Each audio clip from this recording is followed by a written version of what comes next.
It's time for part 2 of Mr Pent's balls from the world's worst teachers. So where we left it, the rebellious child, Rebel, had hatched a plan against Mr Pent because Mr Pent was confiscating everyone's balls, not just the ones they were playing with, but also globes. He locked a boy in the cupboard because he had a particularly round head. So Rebel and the rest of the children have made this plan, and they are playing in the playground with imaginary balls to try and wind up Mr Pent. Mr Pent exploded like an angry volcano. His face went fiery red.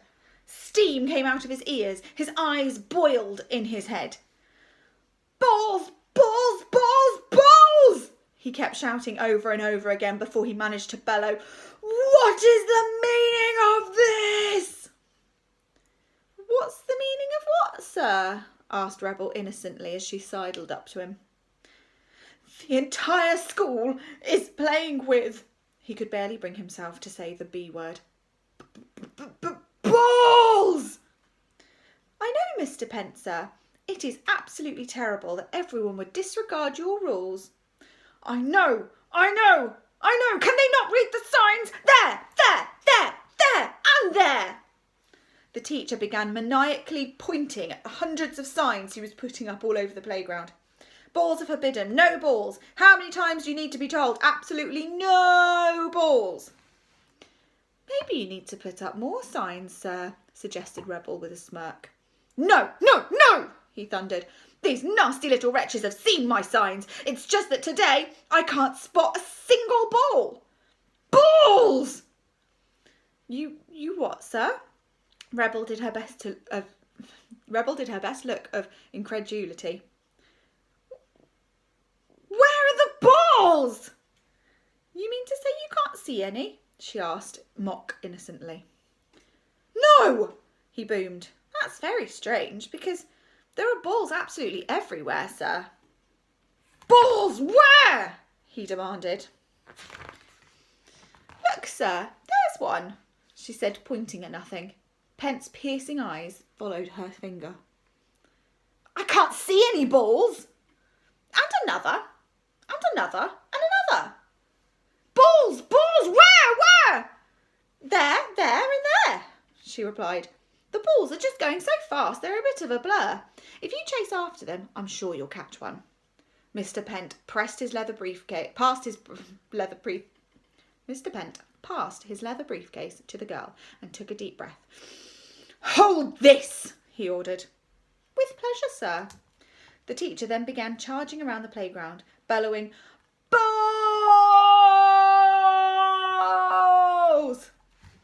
2-0, called out one kid. "Out!" shouted another. "Strike!" yelled a third. Mr Pent was like a dog chasing his own tail. And there he is with the balls. He went left. He went right. He went forward. He went backward.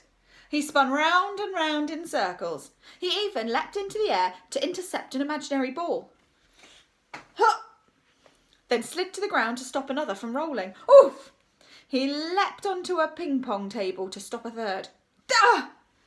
The table couldn't take his weight. It broke, crunch, and tumbled to the ground, taking Mr Pent with it. Thud.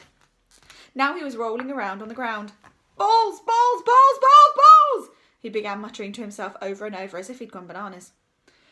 "Balls, balls, balls, balls!" The bell rang for the end of lunchtime. Trying desperately to stifle their giggles, all the kids began packing up their imaginary balls before dashing off to their lessons. "Goodbye, sir," called out Rebel. "I hope you finally find your balls." This caused fits of giggles from the kids. "Balls, balls, balls, balls, balls, balls," he carried on muttering. A window opened at the top of the school building, and Mrs Dade poked her head out and shouted, "P-E-N-T! Yes, balls? The headmistress," he called out from the playground. "I don't pay you good money to lie on the ground. Up, man, up!" Mr Pent scrambled to his feet. "I'm so sorry, headmistress. Balls!" "I should hope so. Now off to your lesson at once and stop saying balls." Balls! I mean, yes, balls! All the kids had pressed their faces up against the windows and were looking on with wide-eyed delight. It was time for phase 2 of the plan. As a still dizzy Mr Pent wobbled through the empty playground, Rebel gave the order. Now! From out of the window of the school building, all the kids started throwing balls they'd secretly smuggled into school that morning. Footballs, basketballs, tennis balls, ping-pong balls, softballs and every type of ball you could think of landed in the playground. Boing, boing, boing! They bounced all around Mr Pent. Some even bobbed off his head. Boink, boink, boink! Balls! He bellowed.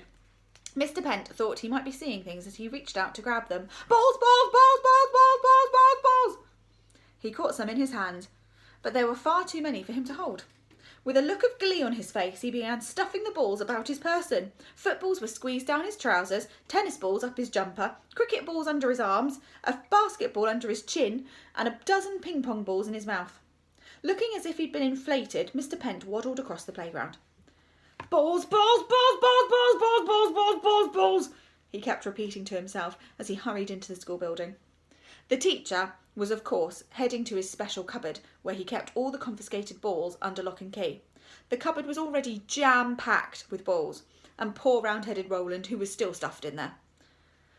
Help! Let me out! It's been 2 days now, and all I've had to eat is a mouldy old tennis ball, cried the boy. Mr Pent fumbled for his key and opened the door. Oh, thank goodness! Exclaimed Roland. You're letting me out! No! Snapped Pent. I'm putting in more balls! Just managing to hold on to Roland and the wall of balls. Just managing to hold Roland and the wall of balls back. Oh my goodness. Pent stuffed more and more in. Balls, balls, balls, balls, balls, balls, balls, balls, balls, balls. There's a lot of balls there. I can only say what I can say. Now the cupboard was full to bursting. As all the kids popped their heads round the classroom doors to watch, Mr Pent put his back up against the cupboard door to close it. It took all his might. And when he finally managed to close the door and lock them in, the teacher smiled gleefully. Balls! He said to himself. Then all of a sudden, the cupboard strained with the pressure. Creak! Sir, called out Rebel from the doorway. Balls! I mean, what? Just one more, sir. With that, she rolled a giant beach ball towards him. Trundle. Eagerly, Mr Pent pounced on it. Balls! Got you! He then unlocked the cupboard door so he could imprison this last one like all the others. This would prove to be a mistake.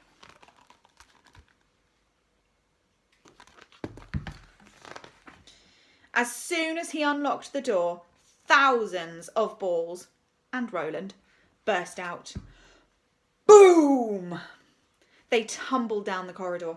Boing, boing, boing. It was a tidal wave of balls. Mr Pent was swept off his feet. The kids closed the classroom doors and watched through the glass as their teacher was carried along the corridor. Roland managed to leap on top of some lockers. He was safe. Hooray! Shouted all the kids. It's been 2 days. I really need the loo, said the boy as his teacher rushed past him. Whoosh! Balls! Screamed Pent. The balls washed him down the stairs, through the doors and out into the playground. Help! Screamed Pent. The whole school looked on from the main building, but there was nothing they could do. Balls!